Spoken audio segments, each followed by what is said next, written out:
Hey, it's Alice. I'm back and I have the end of the month numbers for the Victoria real estate market for October 2018. So as I predicted, the October numbers are basically the same as last year in Victoria, BC. They're not exactly the same. The sales are down a little bit, but thereabouts. It hasn't changed all that much. So we had 598 sales go through by the end of the month. And I thought that this number would run up because last year we had 668 sales, but it didn't really. So it kind of just like petered out around 600 sales. So we're down about like 66 sales. So, you know, about the same. It's still relatively slow, and October is normally a slow month, so that's that. New listings were pretty darn close to last year. There's 958 new listings coming to market in Victoria in October. Last year that was 979 listings, so that's pretty good. It's about the same. And active listings are sitting at 2510, and last year we were at 1905, so still roughly they're about 30% higher than last year as far as inventory goes. So those are the numbers. I won't go through the HPI benchmark pricing, but I'll put it at the end of this video just in case anybody's interested or they live in Victoria and you're thinking about what are things selling for, what are the kind of like average prices. I'll put that at the back. But yeah, that's all I've got for the Victoria market. It wasn't a very exciting month in real estate in October, and it's just, as I said, it's slow and the prices are just kind of hanging on, staying kind of high actually, but just days on market are really going up. And you're just like, if I go into the matrix and the back end where the realtors can see, it's just lots of relisted properties and lots of days on market and more expired properties. Every time I log in, there's like,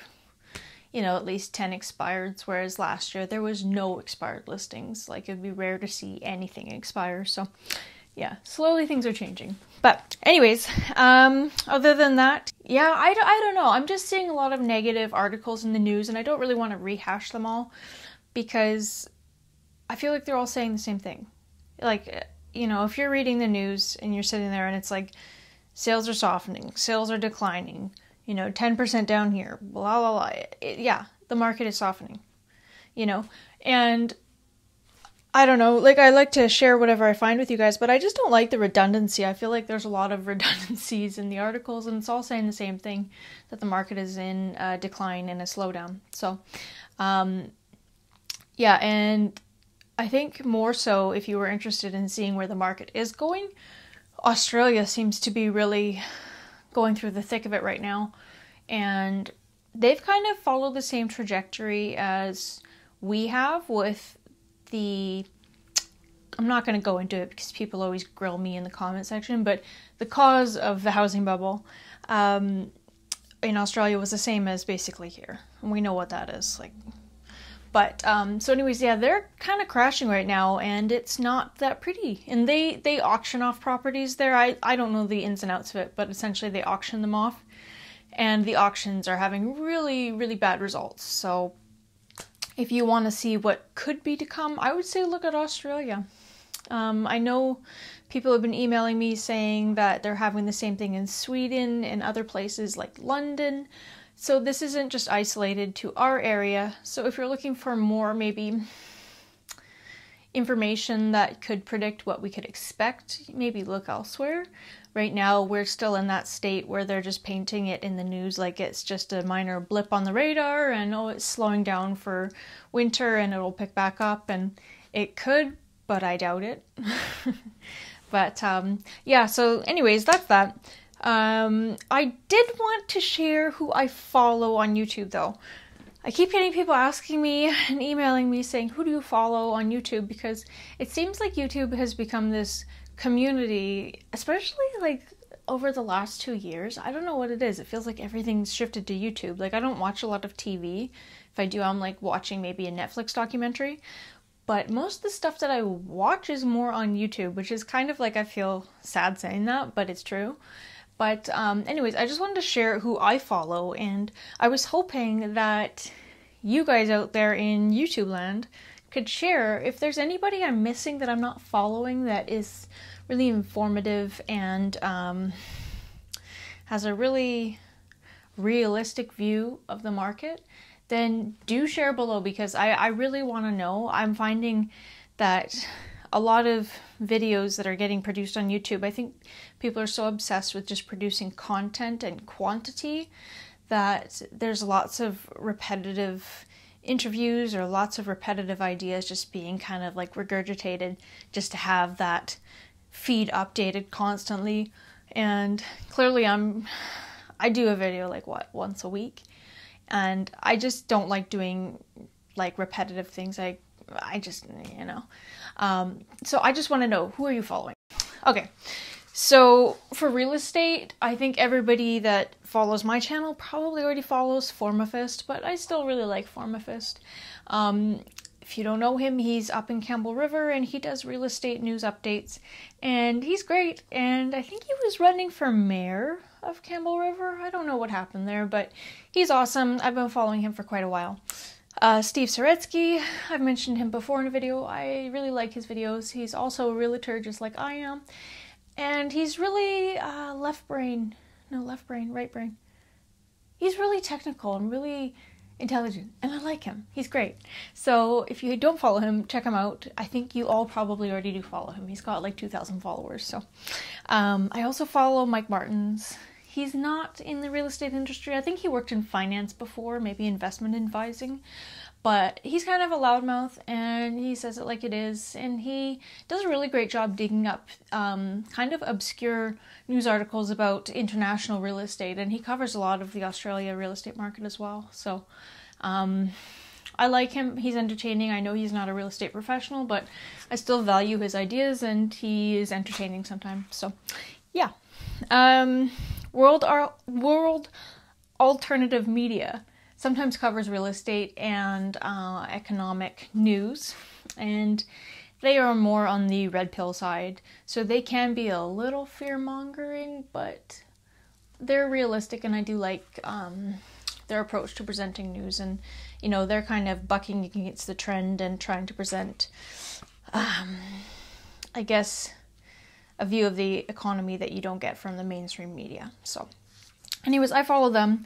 Sometimes I will watch Chris Cron of Limitless TV. He likes to talk about real estate investing, and sometimes he'll do get rich quick kind of investing videos, which I don't like because I don't believe in that, but he does have some good ideas, and he's kind of a motivated guy, so if you're interested, you might check him out. And also, I like Real Estate with Kevin. Is that what it's called? I know some of you follow him. Real Estate with Kevin. I'll link him up below, but I think he's in California, and he's a real estate agent, and he should be an actor. He's very dramatic and funny, and I like his videos, and I feel like he is honest as well. So that's the real estate videos that I follow.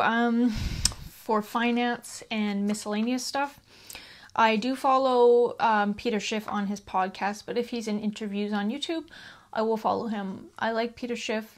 If you haven't seen the video of him going down through the Occupy Wall Street video, it's really entertaining because he kind of alters people's view on capitalism and kind of questions the dirty, stinky hippies that were down protesting.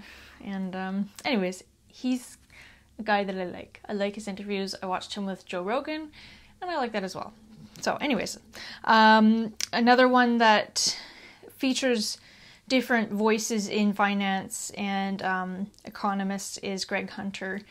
I believe he worked for Good Morning America or ABC, but now he's on YouTube, and he interviews people about financial matters and the economy, and he's really well informed, and he's a good interviewer. So if you're interested in that kind of thing, interview style YouTube videos, he's great. If I see anything by Marc Cohodes, am I saying that right? He was one of the people featured in that movie, The Big Short.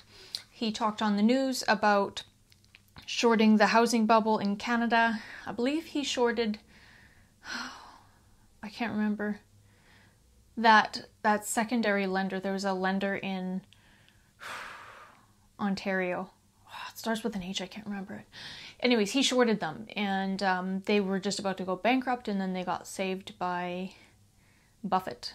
And yeah, Marc Cohodes. He's the one, he's been calling out the Canadian housing bubble for years now. So, and he was right about the American housing bubble, and he made a crap ton of money.